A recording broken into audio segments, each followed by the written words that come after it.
প্রিয় দর্শক, আমন্ত্রণ আজ দুপুরে। আপনাদের সঙ্গে আছি আমি নুহাত সাওম। সবাইকে শুভেচ্ছা জানিয়ে শুরু করছি আজ দুপুরের আজকের আয়োজন।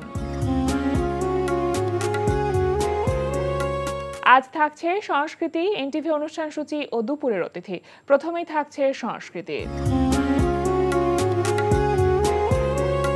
নান্দনিক চলচ্চিত্র, মননশীল দর্শক, আলোকিত সমাজ, এই স্লোগান নিয়ে রেইনবো ফিল্ম সোসাইটির আয়োজনে অনুষ্ঠিত হচ্ছে 23তম ঢাকা আন্তর্জাতিক চলচ্চিত্র উৎসব। জাতীয় জাদুঘরের প্রধান মিলনায়তন ও কবি সুফিয়া কামাল মিলনায়তন, আলিয়াস প্রসেস, বাংলাদেশ শিল্পকলা একাডেমি, জাতীয় চিত্রশালা, নর্থ সাউথ ইউনিভার্সিটি ও গ্রিন ইউনিভার্সিটির অডিটোরিয়ামে চলচ্চিত্র প্রদর্শিত হচ্ছে। লালমাটিয়ার কলাকেন্দ্রে অনুষ্ঠিত হচ্ছে লিটন সরকারের একক চিত্রকলা প্রদর্শনী পৌরাণিক মন, কাগজে মিশ্র মাধ্যম। প্রতিদিন বেলা 4টা থেকে রাত 8টা এই সময় প্রদর্শনী চলবে 31 জানুয়ারি পর্যন্ত। বাংলাদেশ শিল্পকলা একাডেমিতে অনুষ্ঠিত হচ্ছে 6ষ্ঠ জাতীয় ভাস্কর্য প্রদর্শনী। প্রদর্শনী চলবে 20 জানুয়ারি 2025 পর্যন্ত। এবার এনটিভি অনুষ্ঠান সূচি। এবার জানিয়ে দিচ্ছি এনটিভির আজ রাতের বিশেষ অনুষ্ঠানগুলির সময়সূচি। সন্ধ্যা 6টা 15 মিনিটে থাকছে বিশেষ টক শো সংলাপ প্রতিদিন।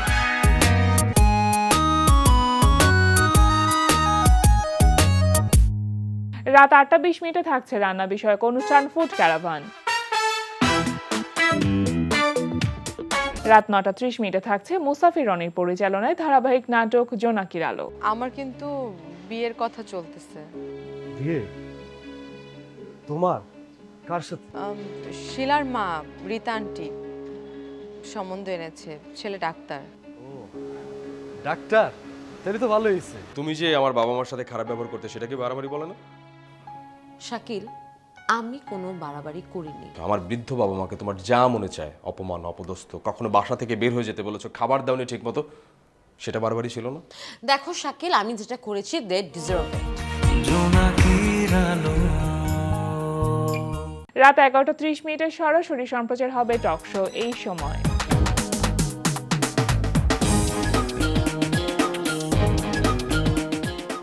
এই ছিল এনটিভির আজ রাতের বিশেষ অনুষ্ঠানগুলির সময়সূচি। এবার দুপুরের অতিথি। প্রিয় দর্শক, আমাদের আজ দুপুরের অতিথি লেখক, গবেষক ও বিজ্ঞানী আবেদ চৌধুরী। শুভ দুপুর স্যার। শুভ দুপুর। কেমন আছেন? ভালো আছি। আপনি তো বেশিরভাগ সময় দেখা যায় হয় অস্ট্রেলিয়াতে থাকেন অথবা আমেরিকাতে থাকেন আপনার গবেষণার কাজে বা আপনার অন্যান্য কাজে। এবারে দেশে আসা হয়েছে কবে? আমি তো এই বছরের শুরুতে, এটা আমার দ্বিতীয় সফর। আমি প্রায় দেশে আজকাল আসি। মানে অস্ট্রেলিয়াতে কাজ করি গত 2 বছর ধরে ইউএসএতে অনেক কাজ করেছি। আর দেশে আমার প্রায় 2000 সাল থেকে আমি দেশের সাথে খুব কানেক্টেড, দেশে অনেক কাজ করি। মানে নিয়মিতভাবে আসা হয়? নিয়মিতভাবে আসি। যখন দেশের বাইরে থাকেন তখন মিস করেন দেশকে? হ্যাঁ, অবশ্যই মিস করি। মিস করার কারণেই তো এই ফিরে আসা। কারণ আমি তো খুব 23 বছর বয়সে বিদেশ চলে গেছিলাম 45 বছর আগে। তো সেই ফিরে আসার তাড়না থেকে বাংলাদেশে ফিরে আসা, কাজ শুরু করা, এগুলো আস্তে আস্তে শুরু হয়েছে 80-90-এর দশক থেকে শুরু করে। আর 2000 সালের পর থেকে গত 25 বছর ধরে অনেক বেশি আসছি দেশে। জি, আপনার অনেকগুলো গবেষণা রয়েছে, তবে সম্প্রতি সময়ে যে গবেষণাটি খুব আলোচনায় এসেছে সেটা হচ্ছে পঞ্চব্রীহি। একটু যদি আপনি ছোট করে ব্যাখ্যা করতেন যে বিষয়টি আসলে কি মূলত? পঞ্চব্রীহি হচ্ছে এরকম, যখন ক্রপগুলা, এই শস্যগুলা যখন মানুষ পুষ মানালো এবং শস্যগুলা কাল্টিভেশন শুরু করলো, তখন তারা একবার লাগাবে একবার কাটবে, এইভাবে তৈরি করেছিল। মানে ইংরেজিতে বলে 1 planting 1 harvest। আচ্ছা, সবগুলো শস্য এরকম লাগাবে, শস্য বড় হবে, পেকে যাবে, মানুষ হারভেস্ট করবে, তারপরে চাষবাস করে আবার লাগাবে। তো আমার মাথায় একটা আইডিয়া 2000 সালের দিকে আসলো বিভিন্ন কারণে, যে আমি এমন একটা শস্যগুলো তৈরি করব যেগুলো একবার লাগাবে কিন্তু বারবার হারভেস্ট হবে, একবার হবে না। আচ্ছা, এই ধরনের একটা চেতনা। এবং রাটুন বলে একটা আইডিয়া ছিল যে অল্প একটু ফসল হয় কাটার পরে, এই আইডিয়াটা ছিল সব সময়। কিন্তু আমি ভাবলাম যে রাটুন এটা তো যথেষ্ট না, এটা আমি জেনেটিক্সকে প্রয়োগ করব। আমার যে বিজ্ঞান চিন্তা রয়েছে, জেনেটিক্স এবং এপিজেনেটিক্স, দুটো ফিল্ড, দুটাকে ব্যবহার করে আমি শস্যগুলোকে চিরস্থায়ী করে দিব, পার্মানেন্ট করে দিব, ইংরেজিতে বলে পেরেনিয়াল করে দেব। এইরকম একটা ইচ্ছা থেকে আমি কাজটা শুরু করেছিলাম। এবং যেটার ফলে আমরা এখন পর্যন্ত যেটা অ্যাচিভ করতে পেরেছি, এটা একটা চলমান প্রক্রিয়া, আমরা আরও বদলাবো, কিন্তু এখন পর্যন্ত আমি ধানকে 5 হারভেস্ট করতে পেরেছি। আচ্ছা, এটা এরকম সময়ে লাগানো হবে, এখন মাত্র যেমন সিডলিং হয়েছে। তারপরে আমরা সাধারণত প্রচলিত ধারায় একটা বুড়ো ধান হয়, বুড়ো কাটা হয়, তারপরে আউশ লাগানো হয়, আবার চাষবাস করে আউশ হয়, আর তারপরে আমন হয়। এটা হচ্ছে স্বাভাবিক আমাদের ভিলেজগুলোতে।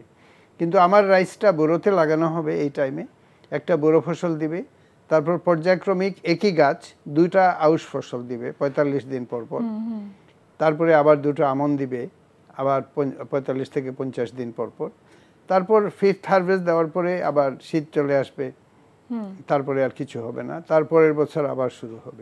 এইটা আমরা তৈরি করতে পেরেছি। বাহ, এই গবেষণা করতে আপনার কতদিন সময় লেগেছে? এই গবেষণা করতে মোটা দাগে আমি সিরিয়াসলি এই কাজগুলো শুরু করলাম, পঞ্চব্রীহির কাজটা আমি শুরু করেছি ধরেন 2008-এর দিকে, তো বলা যেতে পারে এতগুলো বছর লেগেছে, তাই না? পর্যায়ক্রমিকভাবে হয়েছে, প্রথমে 2 হারভেস্ট, 3 হারভেস্ট, 4 হারভেস্ট, বলা যেতে পারে 16 থেকে 17 বছর লেগেছে এই গবেষণার জন্য। আরো একটি গবেষণা আছে আপনার রঙিন ভুট্টা, একটু জানি ছোট করে। রঙিন ভুট্টা সাউথ আমেরিকাতে আছে, রঙিন ভুট্টা প্রকৃতিতে সবসময় আছে, এবং প্রচলিত যে আধুনিক ভুট্টা যেটা, এটাকে সবুজ করে দেওয়া হয়েছে, আফ্রিকাতে সাদা ভুট্টা আছে।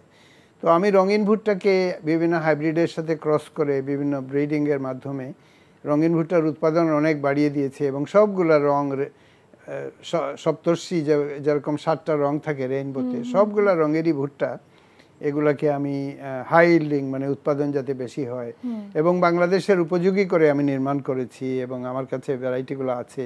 আমি কিছুটা লিমিটেড আমাদের এরিয়াতে কৃষকদের মধ্যে বিতরণ করেছি।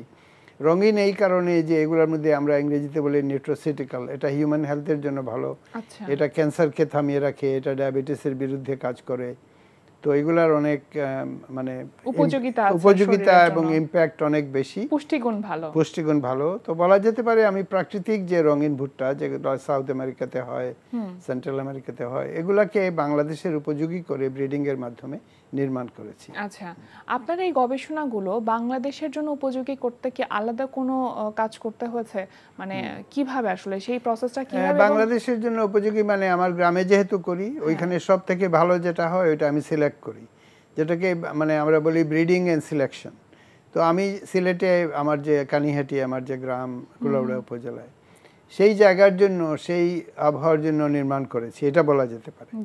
এখন আমি যেহেতু আমার গ্রামেই কাজ করেছি এবং এখন আমরা চারদিকে ছড়িয়ে দিচ্ছি, তখন বিভিন্ন জায়গায় যেটাকে আমরা বলি ভ্যারাইটি ট্রায়াল, যেমন দিনাজপুরে বা চিটাগঙ্গে বা খুলনাতে এগুলা হবে কি হবে না বা কতখানি ভালো হবে। মানে বাংলাদেশে এক এক জায়গার মাটি তো আসলে এক এক রকম, সব জায়গার জন্য কিছুটা তারতম্য হতে পারে। তো সেটা ভ্যারাইটি ট্রায়ালের মাধ্যমে আমরা করব এবং সেই রাস্তায় আমি আস্তে আস্তে যাচ্ছি আর কি। আচ্ছা, তো এটা কৃষক যারা আছে তারা আসলে কিভাবে গ্রহণ করছে বা তাদের কাজ পর্যন্ত আপনি কিভাবে পৌঁছাচ্ছেন? কৃষকরা গ্রহণ তো করবেই, কৃষকদেরকে সাহায্য করতে হবে। আমাদের দেশের যারা কৃষক তারা তো ক্ষুদ্র কৃষক না, স্মল অ্যান্ড মিডিয়াম ফার্মার, তারা তো নতুন কোনো টেকনোলজি করবে না, কিন্তু ওই বীজগুলো তাদেরকে দিলে, তাদেরকে সহায়তা করলে তারা লাগাবে, আস্তে আস্তে এটা ছড়িয়ে যাবে। এটা হচ্ছে একটা মেথড। আরেকটা মেথড হচ্ছে একটা সরকারি মেথড রয়েছে, যেখানে গিয়ে বীজগুলোকে ট্রায়াল দিয়ে বীজ হিসাবে স্বীকৃতি জোগাড় করে বাংলাদেশের যে প্রতিষ্ঠান আছে, বিড়ি বা গমের জন্য আলাদা প্রতিষ্ঠান আছে বা বাড়ি রয়েছে, এদের সাথে সহযোগিতা করে, এটা হলো আরেকটা রাস্তা। তো আমি যেটা গণতান্ত্রিক রাস্তা, আমার একটা আইডিয়া হলো যে ইনোভেশন যেটা বা বিজ্ঞান চেতনা যেটা, এটা সার্বজনীন আমি মনে করি, এটা ডেমোক্রেটিক। সো ডেমোক্রেটিক ইনোভেশনের যে ফর্মুলা যেটা, যে মেথড, আমাকে এমআইটিতে ইউএসের একটা major business school, MIT Sloan school of business ডেকেছিল 2007 সালে 8 সালে এটা নিয়ে বলার জন্য। তো আমি যে ধারণাটা প্রমোট করেছিলাম, আমার এক সিনিয়র সায়েন্টিস্ট যিনি এমআইটিতে, এরিক ভন হিপেল, ওনার সহযোগিতায়, যে প্রত্যেকটা বাড়িতে ইনোভেশন হবে, প্রত্যেকটা কৃষক এক ধরনের বিজ্ঞানী হবে। এবং আমাদের দেশে তখন হরি কপালি যিনি একটা ধান উদ্ভাবন করেছিলেন, তাকে দেখে আমি অনুপ্রাণিত হয়েছিলাম। তো আমি এক ধরনের ডেমোক্রেটিক ইনোভেশন, অনেকে বলে ডেমোক্রেসি হচ্ছে রাজনীতির জন্য, আমি বলি ডেমোক্রেসি হচ্ছে বিজ্ঞানের জন্য। এই ফর্মুলাতে আমি এগোচ্ছি, কিন্তু এটার একটা বিজনেস কম্পোনেন্ট থাকবে, যেটার জন্য আমি বাংলাদেশের কিছু সহৃদয় বিজনেসম্যান আছেন, তাদের সহযোগিতা চাচ্ছি, তাদের সাথে পার্টনার করছি, এটা হবে একটা ধারা। আর গণমানুষের জন্য বিজ্ঞান, গণমানুষের জন্য ধানের উৎপাদন বাড়ানো, গমের উৎপাদন বাড়ানো। বাই দ্য ওয়ে আমার একটা হুইট ব্রিডিং প্রোগ্রামও রয়েছে, গমেরও প্রোগ্রাম রয়েছে, ভুট্টার তো রয়েছে। এইসব কিছু আমি আলটিমেটলি আমার জনগণের জন্য করছি, সাধারণ মানুষের জন্য করছি, দেশের জন্য করছি। এবং আমার অতীতের যে স্মৃতি, যে একটা সামাজিক দায়বদ্ধতা দেশের জন্য, এটার জন্য করছি। বাংলাদেশের কৃষি ক্ষেত্র নিয়ে আপনার স্বপ্নটা কি? আপনি কোথায় দেখতে চান? প্রত্যাশার জায়গা। আমি যে স্বপ্নটা দেখতে চাই সেই স্বপ্নটা হারিয়ে যাচ্ছে, এই জন্য আমার কথাগুলো বলা খুব দরকার। আমি দেখছি যে গ্রামগুলা ক্রমশ একটা উপশহর হয়ে যাচ্ছে, মানে গ্রামগুলা আরো ব্রুটালি বলতে গেলে বলা যায় যে স্লাম হয়ে যাচ্ছে। আমি এখান থেকে যখন কালকে আমি টাঙ্গাইল থেকে আসলাম, তো ঢাকা থেকে টাঙ্গাইলে যাওয়ার রাস্তায় মানে আশেপাশে যে ধান ক্ষেত ছিল এগুলো ইন্ডাস্ট্রি এসে গ্র্যাব করছে, মানে শিল্পের কাছে আমরা আমাদের ধানি জমিগুলো দিয়ে দিচ্ছি। তো দেখেন এই দেশে 4 মিলিয়ন টনস রাইস লাগে, তাই না? 40 লক্ষ টন রাইস আমাদের শুধু খেয়ে থাকার জন্য। এই ধানগুলো কোথা থেকে আসবে? কোন দেশ আমাদের কাছে এই বিরাট ধান বিক্রি করবে? কিন্তু যেভাবে আমরা ধানি জমিকে শিল্পের কাছে দিয়ে দিচ্ছি, ইন্ডাস্ট্রির কাছে দিয়ে দিচ্ছি, ভেরি সুন এই দেশে তো মেজর ফুড ক্রাইসিস শুরু হবে। এবং এই ক্রাইসিস শুরু হয়ে গিয়েছে অলরেডি, কারণ আমরা সর্বত্র এটা দেখতে পাই।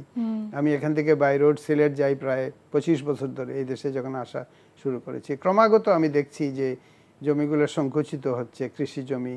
আমাদের মাধবপুর এলাকায় বিশাল এলাকা ইন্ডাস্ট্রি হয়ে গেছে, টাইলের ফ্যাক্টরি হয়েছে, গার্মেন্টের ফ্যাক্টরি হয়েছে।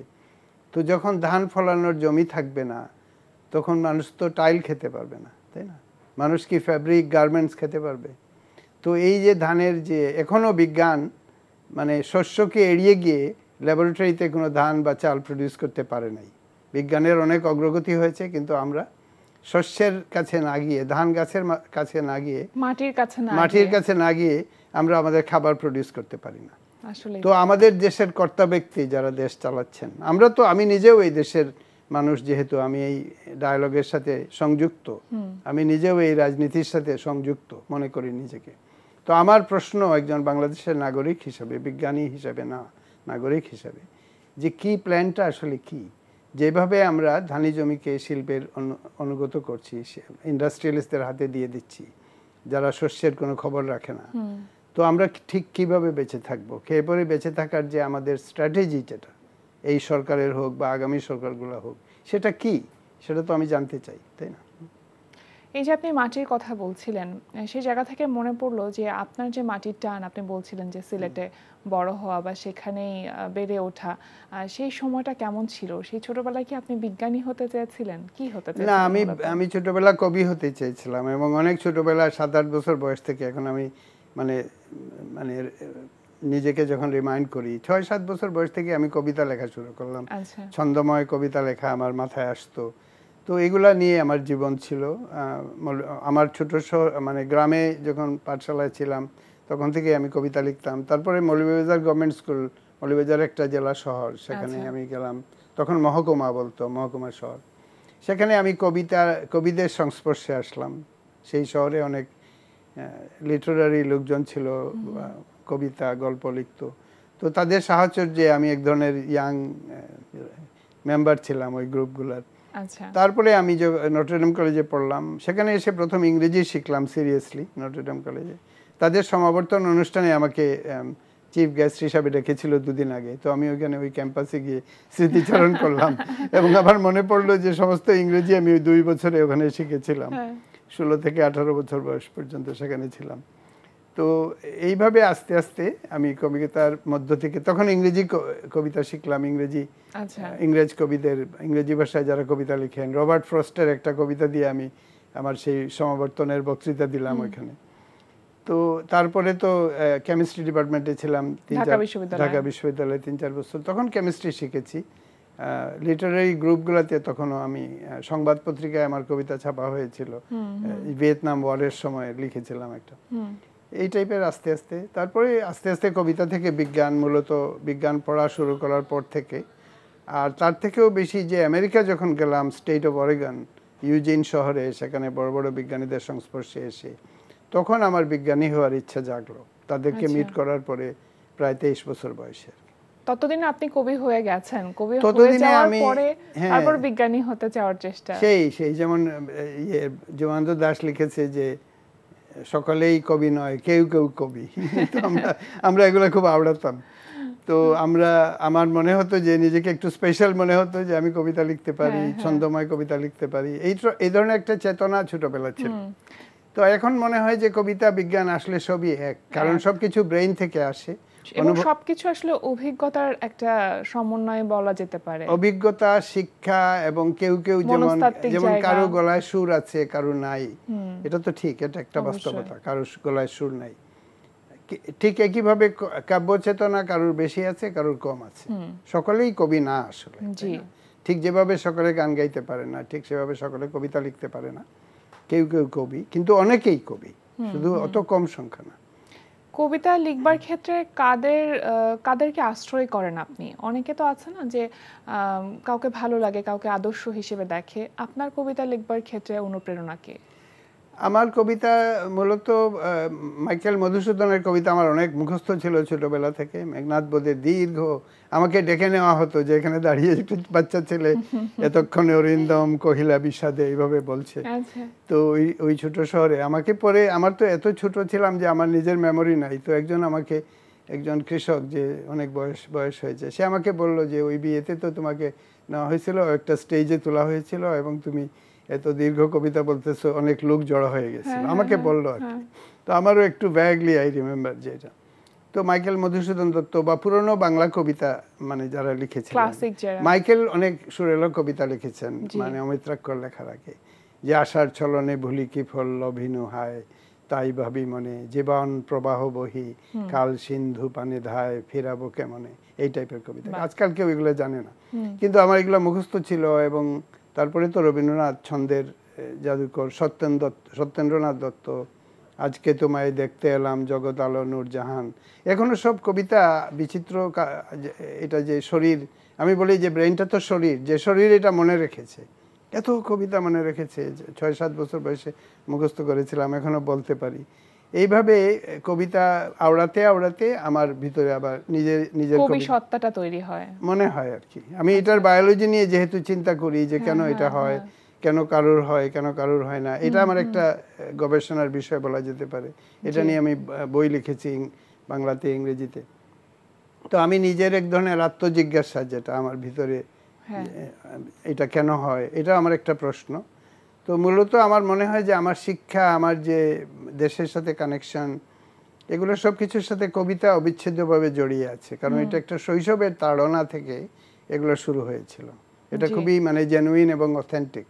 এটা যে আমি শিক্ষার মাধ্যমে পেয়েছি বা কেউ আমাকে বলেছে এরকম না, এটা একেবারে ভেতর থেকে আসা, একদম ভিতর থেকে এসেছে এবং প্রাকৃতিক কারণে, জেনেটিক কারণে এসেছে।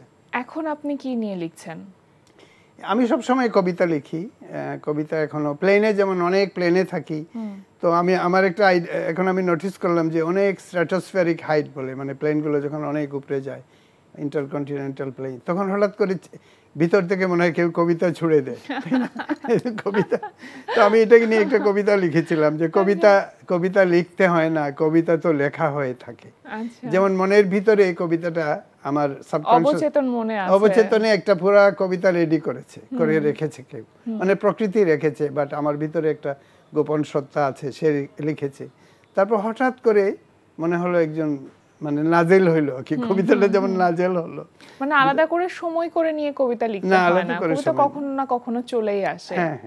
সাধারণত মানে এমন কোন বিষয়বস্তু আছে যেটা নিয়ে আপনার কবিতা লিখতে খুব বেশি স্বাচ্ছন্দ্য বোধ করেন? না, এগুলো খুব র্যান্ডম। মানে সুনীল গঙ্গোপাধ্যায়, উনি আমার খুব প্রিয় কবি, উনি এটা নিয়ে একটা কবিতা লিখেছেন যে হঠাৎ করে উনি ট্রামে যাচ্ছে, চারদিকে খুব টেম্পারেচার ইজ ভেরি হাই, কলকাতার ট্রেনে, তারপর হঠাৎ তার মাথায় একটা লাইন আসলো যে অবনী কি বাড়ি আছো, অথবা ভ্রুপল্লবে ডাক দিলে দেখা হবে চন্দনের বনে। খুব পয়েটিক একটা লাইন। আমি তো অনেক ওনার মাপের তো কবি না, কিন্তু আমার মনেও মানে তৈরি করা কবিতা আসে মাঝে মাঝে, যেমন 4-5টা লাইন আসলো, ছন্দ টন্দ আছে। তো আমি খুব অবাক হলাম যে এটা কার কবিতা, এটাকে আমি মুখস্থ করেছিলাম এরকম। তো এটা খুব ভালো একটা প্রসেস, কারণ আমি দেখি যখন এটা অনেক হয় তখন আমার সায়েন্টিফিক আইডিয়াগুলো তখন আসে। সায়েন্টিফিক আইডিয়াও এক ধরনের poetic idea in the end, আমি মনে করি। অবশ্যই অবশ্যই, মানে সবথেকে বড় বিষয় হচ্ছে সবগুলোর মধ্যেই একটা সৃষ্টিশীল ব্যাপার আছে। নতুন নতুন তৈরি করার যে আনন্দটা, সেই আনন্দটা আপনি বুঝি ভীষণ রকম বোধ করেন। আনন্দ এবং এক ধরনের যখন প্রাকৃতিক হয়ে যায় বা সহজাত হয়ে যায় তখন এটা এফেক্টিভ হয়। আনফরচুনেটলি আমাদের শিক্ষা এগুলা থেকে মানুষকে দূরে সরিয়ে নেয়, কারণ শিক্ষাগুলো হয়ে গেছে পরীক্ষা নির্ভর। তুমি এইভাবে এই বইগুলা পড়বে, তারপর এটার উপরে পরীক্ষা। সিস্টেম্যাটিক ওয়েটা আমাদের আসলে সৃষ্টিশীল কাজ বা মনস্তাত্ত্বিক জায়গাটা অনেকটা নষ্ট করে দেয়। যেমন গাছের পাতা ফুল এগুলা নিয়ে তুমি আরেকটা বই থেকে পড়বে, শিক্ষা ব্যবস্থা এটা বলছে। তুমি কখনোই গিয়ে গাছের পাতা বা ফুল দেখবে না, তাই না? এই সময় এসে বা যদি বলি যে এই বয়সে এসে আসলে জীবনটাকে আপনি কিভাবে দেখছেন বা ভবিষ্যৎটাকে কিভাবে দেখছেন সবকিছু নিয়ে? আসলে বয়স আমি নোটিস করছি না। আমার মাঝে মাঝে মনে হয় যে আমি 40 বছর আগে যে এনার্জি ছিল অনেক সময়, তার থেকে এনার্জি এখন বেশি। 40 বছর আগে অনেক প্রশ্ন ছিল, দ্বিধাদ্বন্দ্ব ছিল, এখন এগুলো আর নাই। এখন অনেক পরিণত ঠিক, মানে বায়োলজিক্যালি মনে হচ্ছে মোর অ্যাক্টিভ, মানে প্রেরণা বেশি হচ্ছে বরং আরো। তো অনেকে আমাকে বলে যে তোমার তো রিটায়ার করা উচিত। আমার অনেক বন্ধুরা আছে রিটায়ার করে গেছে, তারা যেমন ব্যাকইয়ার্ডে গার্ডেনিং করে, সকালবেলা ঘুম থেকে উঠে, এবং তারা খুব আনন্দিত যে তাদের অফুরন্ত সময়। আমার মনে হয় আমার কাজ এত বেশি যে আমার যথেষ্ট সময় নাই। এবং স্টুডেন্ট যখন ছিলাম 23 বছর বয়সে, আমেরিকাতে বলে গ্র্যাজুয়েট স্টুডেন্ট, মানে পোস্ট ব্যাচেলার যারা, ওরা সারাক্ষণ কাজ করে। তাদের কাজ হচ্ছে খালি ডিসকভার করা, কাজ করা, পরিশ্রম করা। আমার নিজেকে ওইরকম মনে হচ্ছে এখন যে আমি একদম গ্র্যাজুয়েট স্টুডেন্টের মতো। নতুন একটা উদ্যম পাওয়া গেছে, হ্যাঁ উদ্যম পাচ্ছি, নতুন আইডিয়া পাচ্ছি, মনে হচ্ছে অনেক কিছু করি। এই যে রবীন্দ্রনাথ লিখেছে যে আমি বহু বাসনায় বাঁচিবারে চাই, তুমি বঞ্চিত করি বাঁচালে মরে। মানে ঈশ্বরকে উদ্দেশ্য করে উনি বলেছেন যে I want to live in hundreds of ways but you saved me by limiting my options. এটা খুব পাওয়ারফুল একটা কবিতা। না চাহিতে যারে যা করেছ দান, আকাশ আলোক তনু মন প্রাণ, খুব সুন্দর কবিতা।